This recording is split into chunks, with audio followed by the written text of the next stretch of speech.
This week's story is brought to you by Don Q Rum. Life is hard.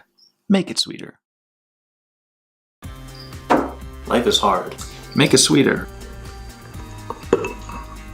People talk about getting blackout drunk, but when I drink a certain amount, I white out.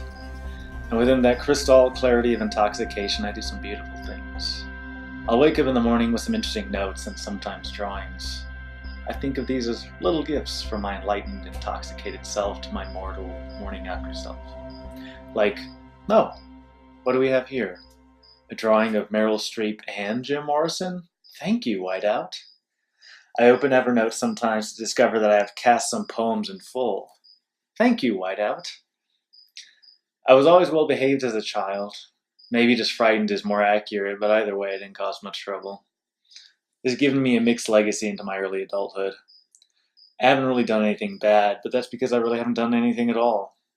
I feel like I missed out, like I've been deprived of things that were in a sense part of my cultural patrimony as a child of the 90s. I listened to Tupac or Biggie Smalls back in the day when they walked and ruled the earth. I listened to Kanye West when he was blowing up in my high school years.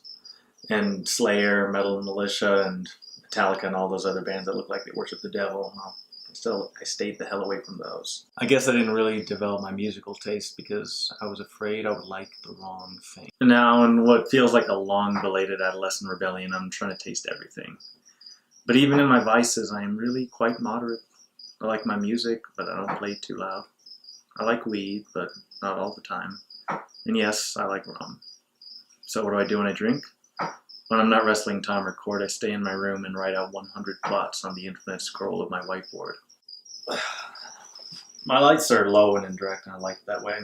I have this light hidden behind one of my curtains, and so it warms with this scattering of sketches and photos I have on my wall, and it makes it look like the photos themselves are casting off light.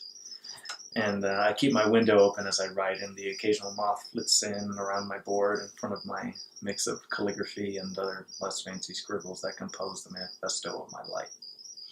Liberating my brother, breaking out of paternal oppression, and more mundane chores like organizing my money and education. And in the morning I wake up, hangover-free, and make some toast to munch on while I look at the work of the previous night. And even in the light of the morning, I look at the desperate writing of the night before and I think, damn, not bad.